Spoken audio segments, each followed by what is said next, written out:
Келесі рубрикамыз біздің профуканный сделкалар деп атауға болады, бірақ енді профуканный емес, себебі аптада біздер бәрі 2 сделка ғана жасауға өзімізге құқық береміз, одан артық уже ойын болып кетеді. Сондықтан мен бір сделка алдым, маған жетеді негізінде. Сіздерге де сондай нәрсені советую. Так, бірінші сделка бізде XPRO деген компаниянікі. Уровеньді қарайтын болсаңыздар, уровень мына точкадан алынған. Недельный таймфрейммен қарайтын болсаңыз, уровень четко мына точка, и бұл точка, бұл уровень мына жерде бізде ложный пробой и откатымен бірге подтверждается. Так, дневной таймфреймге келетін болсаңыз, мына точка кәдімгідей қайттан ППУ болып тұр, одан кейін ғана барып шыққан екен. Біздер осындай точкалар маған ұнайды, яғни тиіп, қайтып келіп, кішкентай откатпен қайтып келгендері қатты ұнайды. Бұл сделкаға кіріп, мына жерден кіріп, стоп 2,82 болады да, келесі күні 9,5% беріп тастаған. 2-ге 1 алды десеңіз де 6%-ыңызды қиналмай алып кететін едіңіз. Так, одан кейінгі акция, NTIC акциясы, уровень мына точкадан алған болатын, яғни қатты құлаған жерден, мынандай жерден, яғни 11 деген доллардан бізде 6,78 деген долларға құлаған.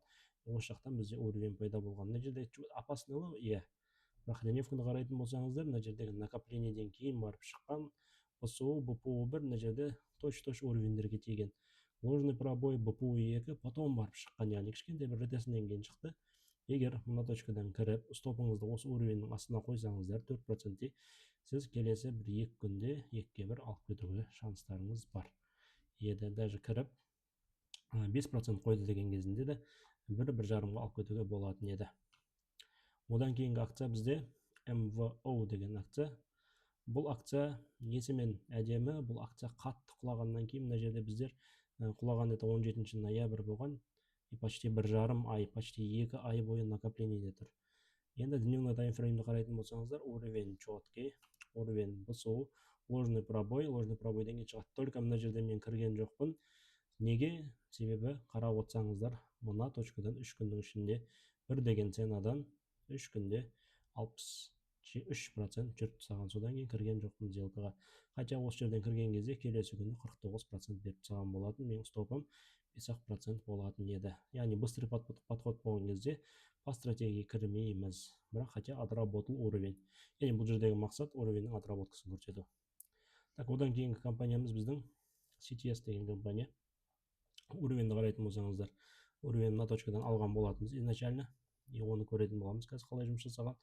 Но уровень здесь ложный пробойлар көбейіп, яғни пилка басталғаннан кейін уровеньді подкорректировали, чуть-чуть выше қойып, и мына уровень бізде БСУ, БПУ1 и қайтып БПУ2, и содан кейін ғана барып шыққан мына точкадан.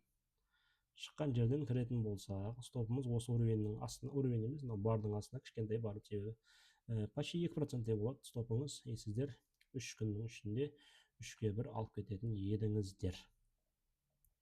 Одан кейінгі акциямыз бізде BBSI деген компания.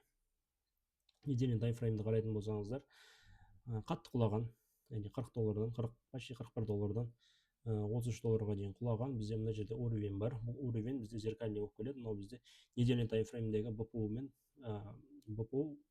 БСУ мен БПУ. Но бізде БСУ есептелінеді, бар создавший уровень, бар подтвердивший уровень деген.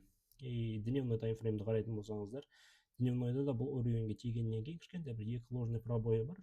Ложный пробоймен потом уровеньнің үстіне шыққан. Бұл уровеньнің үстіне шыққан жерден кіріп, стопты осы пробойный бардың астына қойсаңыздар, 2-де 3% минус, сіздің тейкіңіз 2-ге 1 жасайды десеңіздер, 2-ге 1-ді сіздер 7 күннің ішінде алып кететін едіңіздер. Хотя 2,5-1-ге дейін де барып келген. Осындай, осы аптаның көлемінде болған сделкалар, бұйырса алдағы уақытта да сделкалар болады. Рахмет.